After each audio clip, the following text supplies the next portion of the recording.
Hello, everyone, and welcome back to the English Speaking Podcast, the place where we make English simple, warm, and enjoyable for learners everywhere.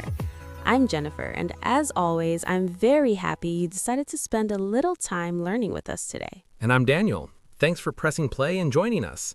Whether you're listening while walking, relaxing, or maybe even drinking a cup of coffee, we're really glad you're here. Daniel, how are you doing today? You seem extra cheerful. I do?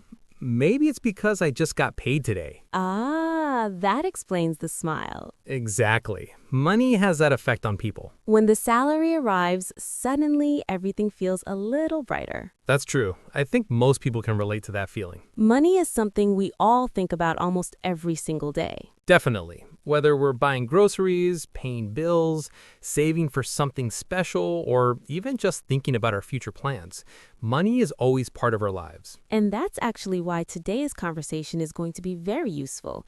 Today, we're going to talk about something that affects everyone, money and how we manage it. Exactly. But don't worry, we're not going to talk about complicated financial terms or confusing ideas. Not at all. Everything will be simple and easy to understand. We'll share some useful English words related to money, some practical tips for saving, and also a very simple way to create a budget. Yes, a budget sounds like a big, serious word, but we'll show you that it can actually be very simple. And before we jump deeper into today's topic, we'd love a small favor from you. If you enjoy learning with us, make sure you stay connected with the English Speaking Podcast so you never miss an episode. And feel free to interact with us as well. We always enjoy hearing from our listeners. In fact, here's a small question for you while you're listening. Think about the last thing you spent money on. Maybe it was food, maybe a new gadget, maybe something small like snacks or coffee. Whatever it was, it's interesting to notice where our money goes. Speaking of that, Jennifer, let me ask you something honestly. Go ahead. Do you ever feel like your money just disappears? Oh yes, that happens more often than I'd like to admit. One moment you have money in your wallet or your bank account. And the next moment you're wondering, wait, where did it all go? Exactly. It's like magic. Not the fun kind of magic, though. True. And the funny thing is, this happens to many people. Sometimes we spend money without really thinking about it. A coffee here, a snack there, maybe something online that looked interesting. Little purchases may feel small in the moment. But when they add up, suddenly a big amount is gone. That's why the first step to managing money well is understanding a very simple idea: the difference between needs and wants. Yes, this idea sounds simple, but it can change the way we spend money. Because when we understand what we truly need and what we simply want, we can start making smarter decisions. Because when we understand what we truly need and what we simply want, we can start making much smarter decisions with our money. Exactly. So let's slow down for a moment and really look at this idea. What do we actually mean when we say needs? Needs are the things that are essential for our daily life. In other words, they are the things we must have in order to live safely and comfortably. Right. For example, food is a need. Without food, our bodies simply cannot function. Water is another obvious need. We need it every single day. A safe place to live is also a need. Whether it's a house, an apartment, or even a small room, we all need shelter. Clothing is another one. We need clothes to protect ourselves from weather and to live comfortably in society. Transportation can also be a need for many people, especially if they need it to go to work or school. Exactly. So these are things that support our basic life. Without them, life becomes very difficult. Now, let's talk about the other side of the story: wants. Wants are things that are nice to have, but they are not necessary for survival. For example, imagine someone buying the newest smartphone every year. That's a perfect example of a want. Because the person probably already has a phone that works perfectly fine. Exactly. The new phone may look better or have more features, but it's not something they truly need to live. Another example could be expensive coffee from a cafe every day. Ah, yes. That one is very common. The same thing happens with things like video games, new clothes we don't really need, fancy gadgets, or eating at restaurants very often. These things make life more enjoyable, but they're not essential. And there's nothing wrong with wants. Let's be clear about that. Exactly. Life would be very boring if we only paid for basic needs and never enjoyed anything fun. The key idea is balance. When people mix up needs and wants, that's when money problems can start. For example, imagine someone spends most of their money on things they want: new clothes, gadgets, snacks, and entertainment. Then, when it's time to pay for rent or groceries, suddenly there's not enough money left. That situation can feel very stressful. That's why this simple idea, needs versus wants, is actually the foundation of good money management. Let's imagine a small example to make it clearer. Okay, Imagine you walk into a supermarket. that's already a dangerous place for spending money. Exactly. You go in thinking you will buy just a few things. Maybe some bread, milk, and vegetables. Those are needs. But while walking through the store, you see cookies, Then chips. then chocolate. Suddenly, your shopping basket is full. And when you reach the cashier, the total price is much higher than you expected. That's the classic situation where wants quietly sneak into your shopping basket. And it happens to almost everyone. The good news is that once you start recognizing the difference, you become more aware. You start asking yourself a simple question before buying something.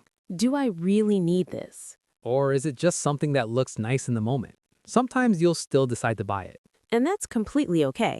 But at least the decision becomes more conscious. And that awareness is the first step towards controlling your spending instead of letting your spending control you. Exactly.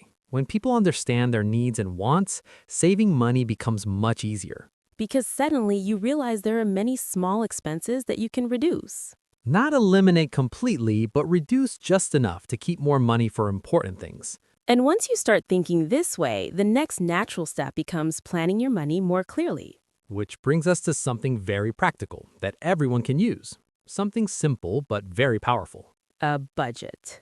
A budget. Now, that word might sound a little serious or even complicated to some people, but in reality, it's one of the simplest and most helpful tools you can have when it comes to managing your money.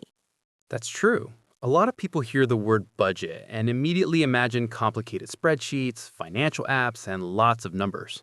But the truth is, a budget doesn't have to be complicated at all. In fact, the simplest budget in the world can be made with nothing more than a notebook and a pen. Exactly. At its core, a budget is simply a plan for your money. It shows how much money is coming in and how much money is going out. When you see those two things clearly, something interesting happens. You suddenly understand your financial life much better. Because without a budget, money can feel a little mysterious. Yes, like sand slipping through your fingers. You earn money, but somehow by the end of the month, you wonder where it all went. A budget removes that mystery. It gives you a clear picture. So let's walk through a very simple way to create one. Step 1 is extremely easy. Take a notebook or even a piece of paper. Draw 2 columns on the page, On the left side, write money in. and on the right side, write money out. The money in side represents all the money you receive. That could be your salary, freelance work, business income, or even small extra payments.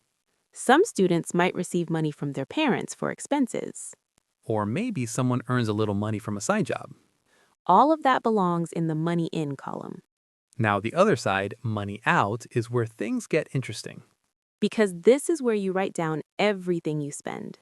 And when we say everything, we really mean everything. Big expenses like rent, groceries, transportation, and bills.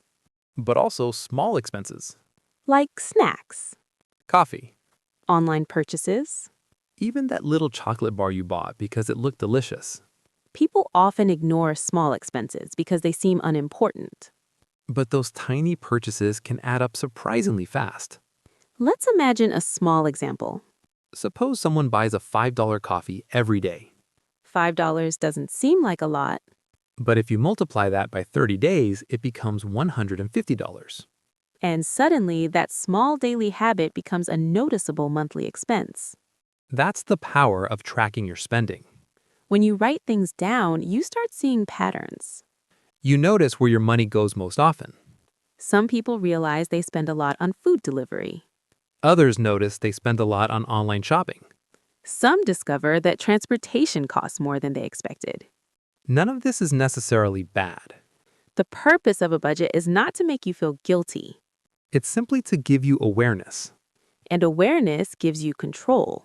Once you see where your money's going, you can start making small adjustments. Maybe you decide to cook at home a little more often. Maybe you decide to reduce restaurant visits from 4 times a week to once or twice. Maybe you cancel subscriptions you don't really use. These small adjustments can free up money without making your life feel restricted. Another helpful thing about a budget is that it reduces stress. When people don't know where their money's going, they often feel anxious. But when you have a clear plan, you feel more relaxed because you know your important needs are covered. Rent is planned, Bills are planned, groceries are planned. and whatever remains can be used for fun or a saving. A budget also helps people prepare for the future. Because life always brings unexpected situations. Maybe your phone suddenly breaks. Maybe your car needs repair. Maybe you need to travel suddenly. When you manage money carefully, these surprises become easier to handle. Instead of panic, you already have a plan. And once someone starts using a budget, they often notice another interesting change. They become more intentional with their spending. Instead of buying things randomly, they start thinking before spending. They begin asking questions like, is this worth it? Or, do I really need this right now? That simple pause can prevent many unnecessary purchases. And slowly, month by month, those small improvements can make a big difference. Once you understand your spending and your budget becomes clear, the next question naturally appears. How can we save more money without feeling like we are sacrificing everything we enjoy? That's actually a really good question. A lot of people believe saving money means you have to stop enjoying life and give up all the little things that make you happy. Yes, many people imagine a very strict life where you can't spend money on anything fun. But that's not what smart saving is about at all. Exactly. Saving money usually comes from small daily habits, not big, painful sacrifices. Tiny changes in the way we spend money can slowly create big results over time. And the good thing is that these changes don't have to make your life feel difficult. Let's start with a very common example that many people can relate to. The famous daily coffee. Yes.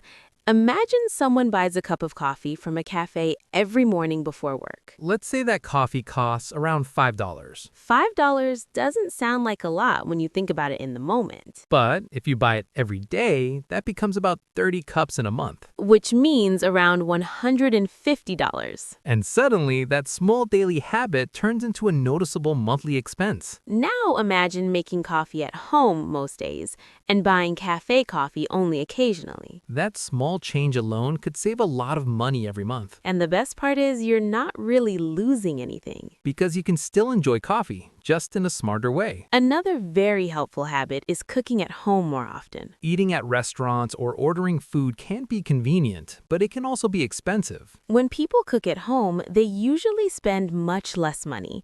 And after some practice, cooking can even become a fun activity. Some people discover that homemade food actually tastes better, Well, most of the time. unless someone burns the food. That happens to everyone at least once. Another simple but powerful habit is making a shopping list before going to the store. This may sound very basic, but it can prevent a lot of unnecessary spending. When people enter a supermarket without a list, everything starts looking attractive. Cookies look delicious. Chips look tempting, Chocolate suddenly becomes impossible to ignore. and before you know it, your basket is full of things you never planned to buy. But when you have a shopping list, you already know exactly what you need. You stay focused and avoid adding random items to your basket. This helps reduce something called impulse buying. Impulse buying means purchasing something suddenly without planning, Sometimes we buy things just because they look nice, or because they're on sale. or simply because we feel like treating ourselves in the moment. Another useful trick that many people use is called the 24-hour rule. This rule is very simple but surprisingly effective. If you want to buy something that isn't necessary, wait 24 hours before buying it. After one day, ask yourself again if you still really want it, Very often, the excitement disappears. and you realize you didn't actually need it. That short pause can save a surprising amount of money. Another helpful habit is paying paying attention to small daily expenses. People often think small purchases don't matter very much. But when those small purchases happen every day, they can slowly add up. Snacks, drinks, delivery fees, online subscriptions. These small costs can quietly grow into a large monthly expense. When people start writing these expenses down, they are often surprised. They suddenly see where their money has really been going. And once you see it clearly, it becomes easier to make better choices. Not by removing everything fun from your life, But by making smarter decisions about what truly matters. because saving money is not about punishment. It's about creating habits that help you feel more in control of your finances. Even saving a small amount each day can grow into something meaningful. Imagine saving just $3 every day That becomes about $90 in a month, and more than $1,000 in a year. which could be used for something exciting like travel, a new gadget, or an emergency fund. And once people start seeing their savings grow, something interesting happens. Their motivation grows too. Because now they're not just saving randomly. They begin saving for something important. Which brings us to another key idea when it comes to managing money wisely. Having a clear goal for your savings. Having a clear goal for your savings can make a huge difference in how motivated you feel about managing your money. That's very true. When people save money without a clear purpose, it often feels difficult to stay consistent. Yes, because it just feels like you're putting money aside without knowing why. But when you have a goal, saving suddenly becomes much more meaningful. For example, someone might want to save money for a vacation. Or maybe for a new laptop. Some people save for education. Others save for starting a small business. And many people create savings for emergencies. An emergency fund is actually one of the most important types of savings. Because life can sometimes surprise us with unexpected situations. A medical bill, a sudden repair, or an urgent trip. When you have savings prepared, these situations feel much less stressful. Instead of worrying about where the money will come from, you already have a safety net. That's why financial experts often recommend building an emergency fund step by step. It doesn't have to be a huge amount at the beginning. Even saving a small amount regularly can slowly build a strong foundation. Another helpful strategy is something called pay yourself first. That sounds interesting. What does that mean exactly? It simply means that when you receive your income, the first thing you do is set aside a small portion for savings. So instead of spending everything and saving whatever remains, you save first. Exactly. Even 10% of your income can be a good starting point. And if 10% feels too difficult, you can start with 5%.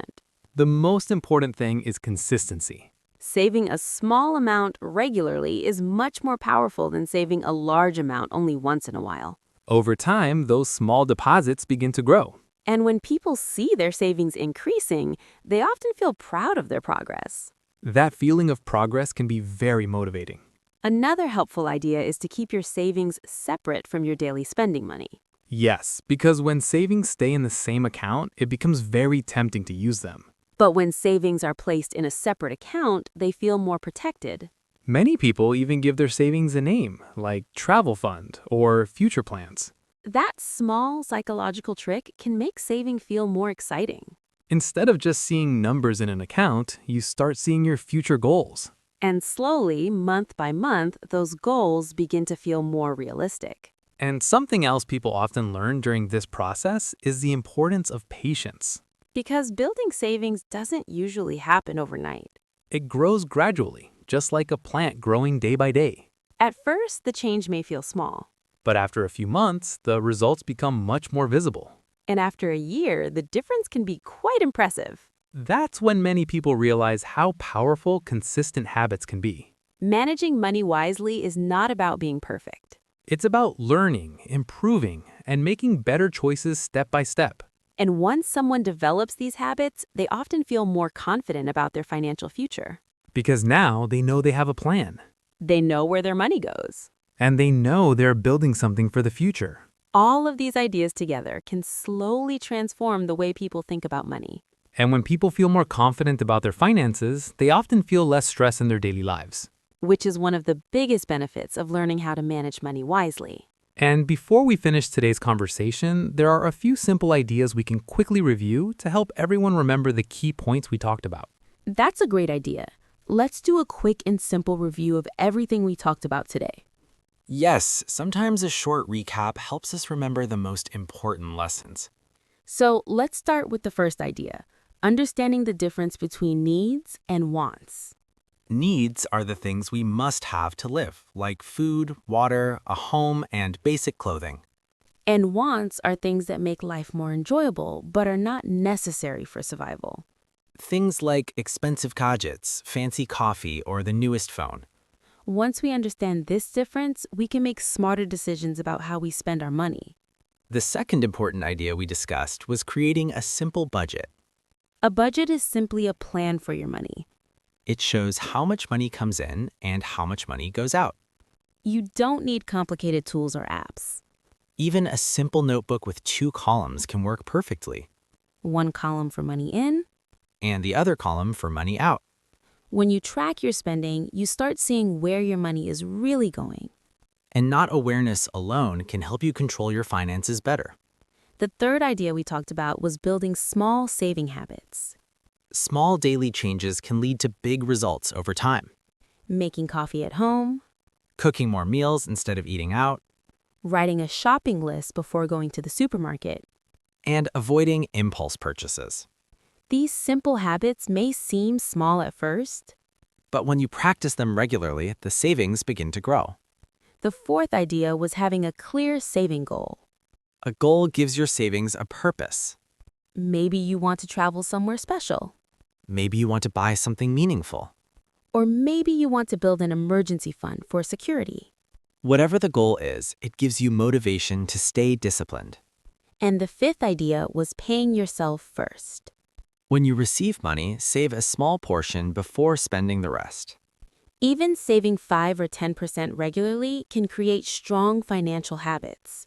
Over time, those small deposits grow into something valuable. And that's the beautiful thing about saving money. It's not about becoming rich overnight. It's about making consistent choices that improve your future little by little. And the more you practice these habits, the easier they become. Managing money starts with awareness. Then comes planning. And finally, consistent action. Step by step, anyone can learn to handle their finances better. And remember, this journey is not about perfection. It's about progress. Small improvements every day can lead to big changes in the future. We hope today's conversation helped you learn some useful English vocabulary about money. And also gave you practical ideas to manage your money more wisely. Now, we would love to hear from you. What is your saving goal right now? Are you saving for a trip, a new phone, education, or something special? Write your answer in the comments and practice your English with us. Reading your ideas is always exciting for us. And if you enjoyed today's episode of the English Speaking Podcast, don't forget to support us. Click the like button so more learners can discover this podcast. Share this episode with a friend who is also learning English. And of course, subscribe to the channel so you never miss our future conversations. Every episode is designed to help you improve your English in a simple, relaxed, and friendly way. So keep listening, keep practicing, and keep growing. Thank you so much for spending your time with us today. We'll see you in the next episode of the English Speaking Podcast. Until then, keep learning. And keep believing in yourself. Goodbye, everyone. Take care and see you next time.